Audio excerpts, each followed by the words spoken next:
À quelques jours du scrutin, l'UMP Katia Martin, suppléante de Thierry Mariani, est de passage au Japon. Une réunion en petit comité dans le salon de cette sympathisante qui trouve naturel et utile de recevoir chez elle. Ça nous permet d'avoir des éclaircissements sur beaucoup de choses. On connaît en gros les lignes de notre parti, mais il y a beaucoup de détails. Dans une campagne où les candidats passent le plus clair de leur temps à voyager, ces réunions d'appartements sont presque devenues incontournables. Oui, c'est indispensable dans la mesure où les différentes personnes que l'on va voir aujourd'hui, on leur fait passer un message et ensuite leur travail est d'être un vrai relais sur le terrain. Pendant ce temps, leur candidat, joint par webcam, est à Singapour. S'il est élu, Thierry Mariani s'engage à passer les 2/3 de son temps au Parlement et de réserver une dizaine de jours par mois à sa circonscription.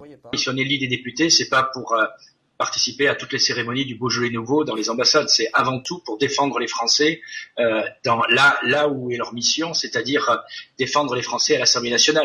Parmi les thèmes chers à l'UMP, la gratuité scolaire, plutôt que le système de bourse prôné par la gauche. La gratuité en terminale première et seconde, c'est ce que nous avons fait avec Nicolas Sarkozy pendant ces 5 dernières années. Et notre objectif, si l'UMP avait la majorité, c'est de l'étendre 2 classes supplémentaires. Principal opposant de Thierry Mariani, le socialiste Marc Villard. Lui ne vit pas à Paris, mais au Vietnam. Un atout qu'il met en avant. Le député est avant tout le représentant de la nation. Donc dans le débat national, il participe bien évidemment au débat national et il y apporte la sensibilité et les spécificités des Français et de l'étranger.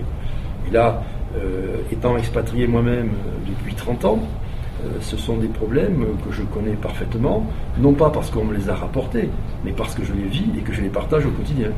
Éducation, protection sociale, fiscalité, pour Marc Villard, les préoccupations des Français de la zone sont à peu près les mêmes. Mais pour s'adresser à eux, le PS revendique une approche différente. Nous faisons des choses plus modestes en demandant souvent des participations aux frais parce que nous représentons finalement une démocratisation des Français de l'étranger, des gens qui ont moins de moyens et nous tournons vers ces Français qui ont des besoins plus importants que des gens qui sont souvent de passage. Parmi les autres candidats, l'écologiste Jannick Magne, la seule à résider au Japon.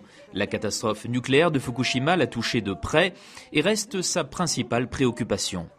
Bien sûr, j'ai peur que les gens s'habituent à la situation créée par Fukushima et que les gens oublient Fukushima. Ça, bien sûr, j'en ai peur. On le craint tous. Très active sur Internet, sa communication via les réseaux sociaux lui permet de toucher le plus grand nombre, mais pas seulement. L'autre avantage de communiquer avec les réseaux sociaux, c'est de diminuer l'empreinte carbone. Si je devais prendre l'avion sans arrêt, ce ne serait pas éthique. Cette crêperie où Jannick Magne a ses habitudes est tenue par un ancien banquier, entrepreneur dans l'âme.